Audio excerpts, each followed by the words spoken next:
O burguês mais iludido do Brasil sabe, por exemplo, que um governo que tem apoio de 1% não representa o povo. Qualquer um sabe, mas o Lula não sabe, porque o povo para ele é só o povo honorário. Eu dou explicações para que vocês não se iludam muito com o negócio de democracia. A democracia traz dentro de si, né, este veneno, que é a sua própria destruição. E geralmente ela dá aos povos, vamos dizer, um intervalo de sossego, de paz, de prosperidade, mas inevitavelmente isso acaba levando à realização das tendências tirânicas que existem dentro da própria democracia. Então isso quer dizer, a democracia só pode continuar existindo se ela for continuamente corrigida. Corrigida como? De maneiras absolutamente imprevisíveis, você tem que raciocinar conforme a situação. Isso depende de que exista uma classe de intelectuais não comprometidos nem com o sistema, tá certo? Nem com o culto da democracia, nem com movimentos ditatoriais, nem com ideologias revolucionárias, tá certo? Mas estejam comprometidos somente, vamos dizer, com o que lhes pareça ser a verdade e o bem dentro da escala limitada com que podemos conceber essas coisas. Ou seja, não havendo autoridade espiritual, começa a funcionar o quê? O bom e velho apostolado leigo, que é o que teve de, se você quiser saber, é o que teve de melhor na Igreja Católica e Protestante durante o século XX. É dessas pessoas que tudo vai depender, desde que elas não queiram assumir o poder e desde que elas não busquem a proteção, nem mesmo da própria Igreja como instituição. Vamos você ver, uns meses atrás, eu fui levado a me colocar num confronto direto com a CNBB. Né?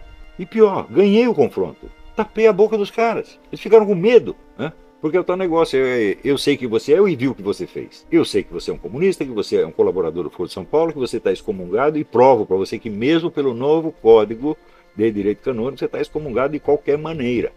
Não tem barriga me dói, tá certo? Então, você tem essa elite de excomungados que agora pegaram aquele mosteiro lá de Friburgo, né? Eles estão se queixando do mosteiro ao Vaticano. Os excomungados querem tapar a boca dos católicos. Agora, esses católicos também, eles o mereceram, não moralmente. Moralmente são inatacáveis. E nem com relação à fé. Tá certo? Mas mereceram porque são burros. Não entendem a direção do processo. Né? Então, por exemplo, quanto desses padres, desses monges, etc., seriam capazes de prever, 30 anos atrás, o avanço islâmico? Se eu falava disso, os caras me olhavam como se eu tivesse saído do Pinel. Eles não sabiam o que estava acontecendo. E não gostam de quem. Quando você não sabe, você não gosta de quem sabe, meu Deus do céu, porque dá um tremendo complexo de inferioridade, inteiramente justificado. Então, aquele parágrafo do livro dos Estratagemas Chineses, todos os males começam com um pequeno germe e eles vão crescendo. O sujeito é sábio, ele vê o pequeno germe e anuncia, fala, isso aí vai crescer, vai dar bode. Mas a maioria não, a maioria só vê o problema quando ele já está assim, à plena luz do dia, fala, agora é tarde, agora não há mais o que fazer. A história está repleta dessas coisas. Por quê? Os episódios em que o germe foi visto no devido tempo e sufocado não entram para a história. Né? Esses são os gestos mais inteligentes da história humana, não entram para a história. Só entram os grandes desastres. Não é isso? Então, por exemplo, você imagina quando começou, vamos dizer, o movimento nazista na Alemanha. Não é isso? Como é que as pessoas encararam isso? Os soviéticos encararam da seguinte maneira: não, deixa esse louco fazer a revolução, mas ele é capaz de destruir tudo, mas ele não é capaz de governar. Então a gente vai, tudo que ele conquistar, a gente vai lá atrás e toma. Ele ganha, nós levamos. E com isso incentivaram o cara. Outros idiotas no mundo ocidental acham, não, esse é o cara que vai parar o comunismo. Ele diz, mas meu Deus do céu, era para dar um tiro na cabeça do sujeito antes que ele fizesse uma coisa ou a outra. É uma coisa muito simples. Quando fizeram o golpe contra o Hugo Chávez, tiveram o Hugo Chávez prisioneiro por 24 horas e não deram nem um tirinho na cabeça dele. Devolveram o cara.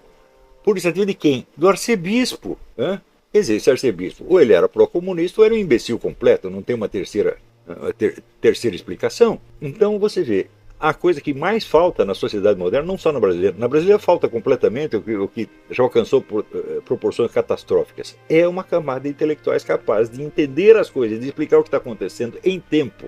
Isso não quer dizer que nós sejamos ouvidos, mas pelo menos não foram ouvidos. Bom, nossa parte nós fizemos. Eu estou consciente de que com relação aos milicos, eu fiz a minha parte durante os anos 90. A minha mulher vivia dizendo, ela está aqui, ela dizia, não adianta falar com esses caras. Eles não vão entender nada, eles não vão fazer nada. E ela tinha razão. E um dia chegou um oficial de alta patente na minha casa, ele já estava desiludido com as Forças Armadas naquele tempo, ele disse, não adianta você falar com o milico, milico é tudo funcionário público, só pensa em aposentadoria. Eu fiquei ofendido, e tem gente que vai ficar ofendido de eu contar isso hoje, mas ao longo do tempo a coisa se confirmou. Quer dizer que são 2 décadas de espera e de inação. E o pessoal fala, não, precisamos de intervenção militar. Eu digo, mas a coisa poderia ser resolvida sem intervenção nenhuma. Bastava 2 ou 3 pronunciamentos viris dos comandantes e pararia essa brincadeira no devido tempo. Bastaria meia dúzia de processos para botar esse desgraçado na cadeia, né? E parar a campanha antimilitar. Eles podiam ter feito, tem muitas coisas que eles podiam fazer, eu mesmo sugeri muitas.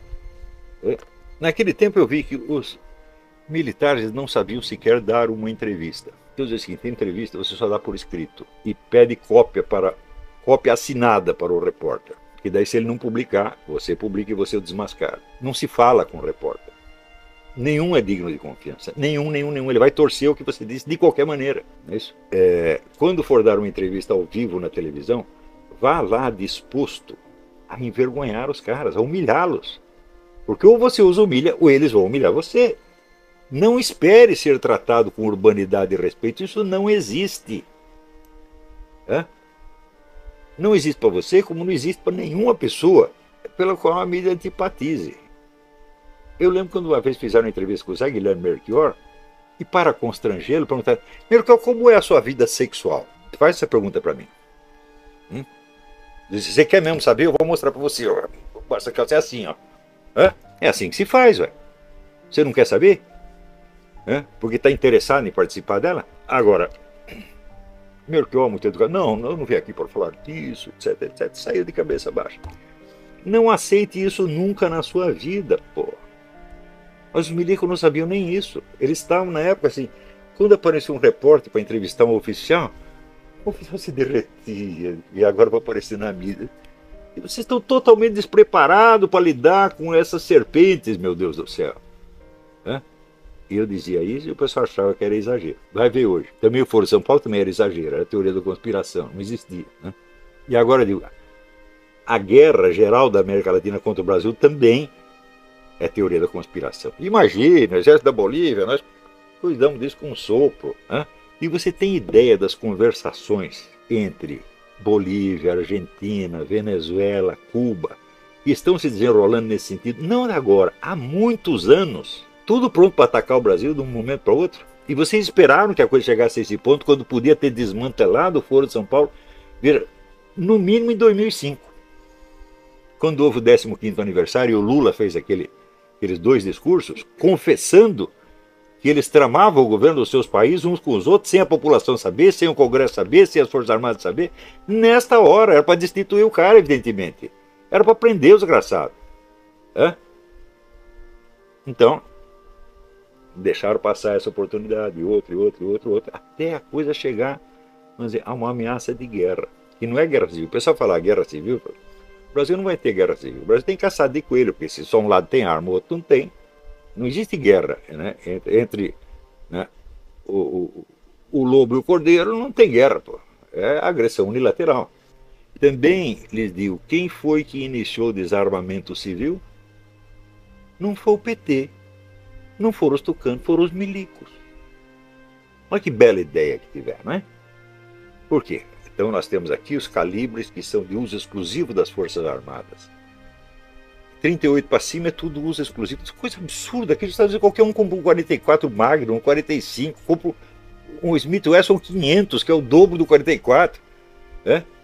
Todo mundo pode ter.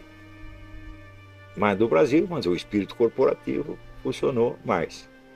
Para que adiantou essa lei? Eles impediram os terroristas de ter arma. De quando o terrorista comprou arma em loja? Nunca. Eles contrabandeavam. Então, a pretexto de combater os terroristas, desarmaram as vítimas dos terroristas. Isso foi milico que fez. Nós devemos isso a eles e temos que cobrar deles. Vocês deram as armas para esta gente, que agora eles estão no governo. Então, antes de você criticar os outros, conserte o seu próprio erro. É o que diz o Itim, que você tem que castigar primeiro a sua cidade, a sua casa, a sua família, em vez de falar dos outros. Já viu algum milico chegar em público e dizer nós cometemos um erro terrível ao desarmar a população? Nenhum. Algum disse, nós cometemos um erro terrível em entregar as universidades para o pessoal da esquerda, graças à teoria da panela de pressão do general Golbery? Nenhum. Nós cometemos um erro terrível de ficar no poder durante 20 anos e não produzir um filminho anticomunista que fosse para passar na Globo no horário nobre? Nenhum confessou. Querem consertar o Brasil? Consertem-se a si mesmos primeiro. Isto é obrigatório. Vamos dizer, a honra das Forças Armadas depende disto. Não existe honra em você bater no peito e ser vaidoso. Existe honra em você ser realista e humilde e consertar os seus primeiros erros primeiro. Os seus erros primeiro, os dos outros depois. Que é aí que você ganha autoridade. Não é isso? Então, até alguém escreveu, não sei quem foi uma menina escreveu, quem não desconfia de si mesmo não merece a confiança alheia. É coisa muito certa. O que está sendo repetido há décadas é um discurso histérico. Um discurso de fingimento histérico. O que permite que essas pessoas, todas envolvidas nisso, como Mauro Iazzi, o próprio Lula, então, acreditem em coisas que são obviamente falsas, mas nas quais eles precisam acreditar. Então, eles são o exemplo máximo de falsa consciência. O burguês mais iludido do Brasil sabe, por exemplo, que um governo que tem apoio de 1% não representa o povo. Qualquer um sabe, mas o Lula não sabe. Porque o povo, para ele, é só o povo honorário. O que é o povo honorário? Aquele povo que ele subsidia. São os militantes subsidiados. Isso é o povo, está de camisinha vermelha, é a turma da mortadela, isso para ele é o povo. Mas só que ele acredita nisso mesmo, ele não está mentindo, ele está fingindo, isso é diferente. Mentira é uma coisa assim, eu vou enganar esse desgraçado, fazer ele acreditar numa coisa que eu sei que é falsa. Isso é mentira. O fingimento é quando você praticamente treina dentro do espelho e se persuade daquilo para quê? Para a sua performance ter alguma verossimilhança. É um efeito Stanislavski, tá entendendo? E o que nós lemos no Brasil, assim, o número de mentiras mesmo é muito pequeno. O fingimento é 99%. Então, vocês veem o tamanho da crise cognitiva que tem isso aí. Não vou chamar de crise intelectual, porque intelectual dá a impressão que eu estou me referindo às profissões intelectuais. Não, eu estou me referindo ao conhecimento disponível, ao conjunto das informações disponíveis, à capacidade de absorvê-las e de reagir a elas de alguma modo. Isto é uma crise cognitiva. Isto é um país onde o pessoal só sabe do que está acontecendo através da internet. Não é através da escola, não é através de mídia, não é através de debates no parlamento, não é através de pronunciamentos oficiais, ou seja, da internet para cima só reina o silêncio. Você vê o fenômeno do Foro de São Paulo. 16 anos o pessoal negando a existência de uma organização política que já existiu no continente. Tem gente que ainda nega. Esse analfabeto, esse Marco Antônio Villa ainda diz, não, isso aí não é nada. Mas não é nada porque ele não prestou atenção. Então, o Foro de São Paulo ele já está para ser substituído por outra organização, outras organizações, porque o nome Foro de São Paulo pegou mal. Então, vou fazer uma outra coisa igualzinha, com outro nome. O pessoal do PSB já está se juntando para fazer isso. Muda de nome, o pessoal vai pensar realmente, acabou o Foro de São Paulo. Assim como, você vê, a KGB. Quantas vezes a KGB mudou de nome? Umas 20. Quanto mais mudava de nome, mais crescia. E ficava mais maligna. Hoje tem gente que diz, a KGB não existe mais. Os caras dizem que existe FSB. Eu digo, sim, mas quem são os caras que estão lá? São os mesmos. Exatamente os mesmos. E gente que está voltando ao poder nos países da Europa Oriental. Quando eu estive na Polônia, o pessoal me informou, esses caras que estão no poder, presidente, ministro, esses são netos ou filhos do pessoal do Partido Comunista. Então é um negócio dinástico. Então, Romênia é a mesma coisa. Então estão voltando sob outra denominação, como sempre fizeram. Sempre. Então, o que é isso? É o processo do Lobachevsky. Você tem 10 psicopatas que mentem conscientemente, sabendo o que estão fazendo.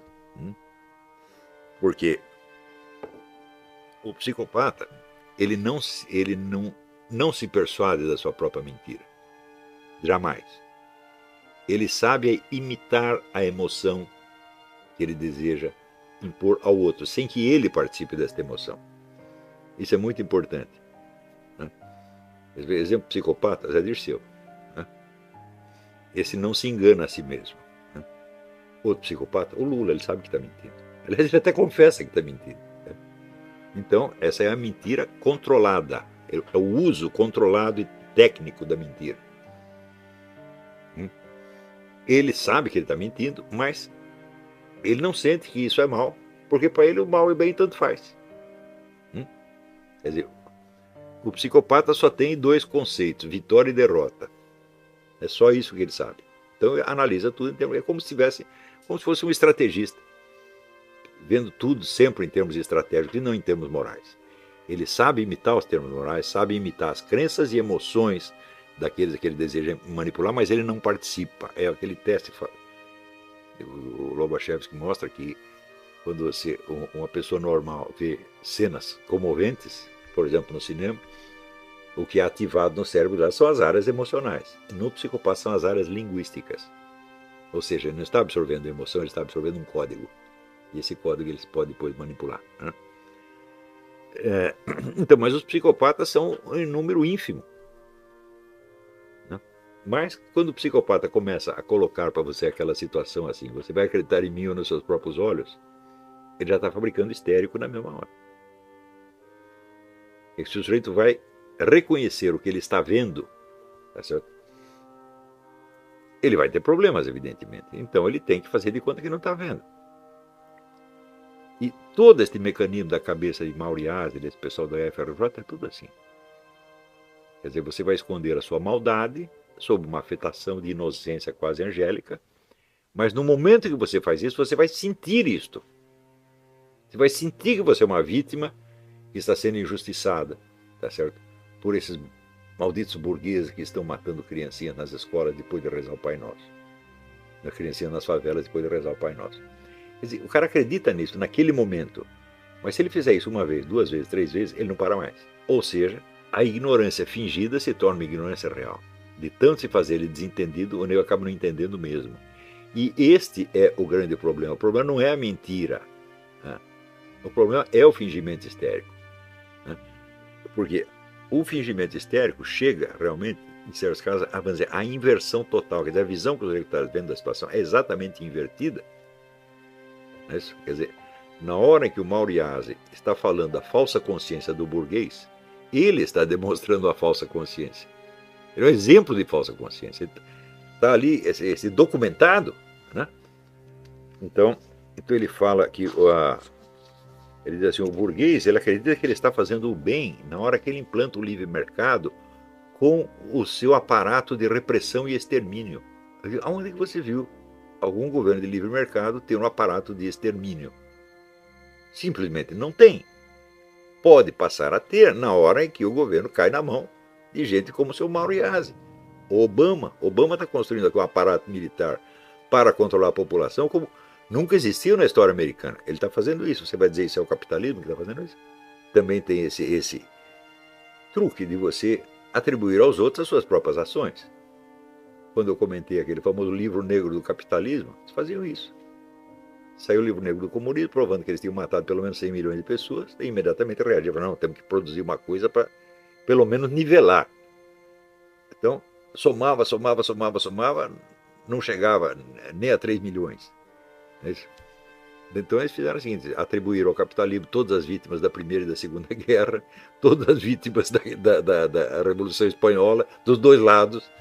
Então, é claro, se você atribui aos capitalistas os crimes dos comunistas, eles ficam iguais. Né?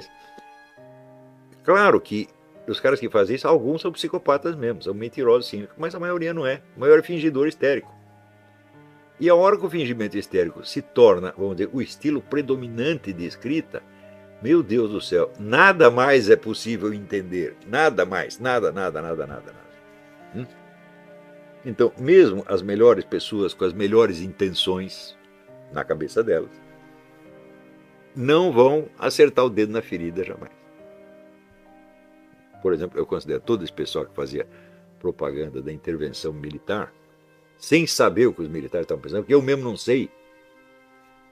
olha, vocês estão aí criando um monstro, mas você não sabe se o monstro é a seu favor ou contra, ninguém sabe. Os últimos indícios são que ele é contra. O pior deles é este, né, esse caso onde a Venezuela ameaça invadir o Brasil e no dia seguinte ao nosso exército ensinando táticas de guerra na selva para o exército venezuelano. Ou seja, você está dando armas para quem ameaçou atacar o seu país. Né? Então, isso é claro que é um crime de alta traição, só que acontece o seguinte: as leis brasileiras não definem crime de alta traição. E daí daí aparece o jurista e dizer, né, nula pena, nulo crimen sine lege. Não há pena se não há a lei anterior que o define. Tá certo? Então, é o raciocínio jurídico que é doutrinário.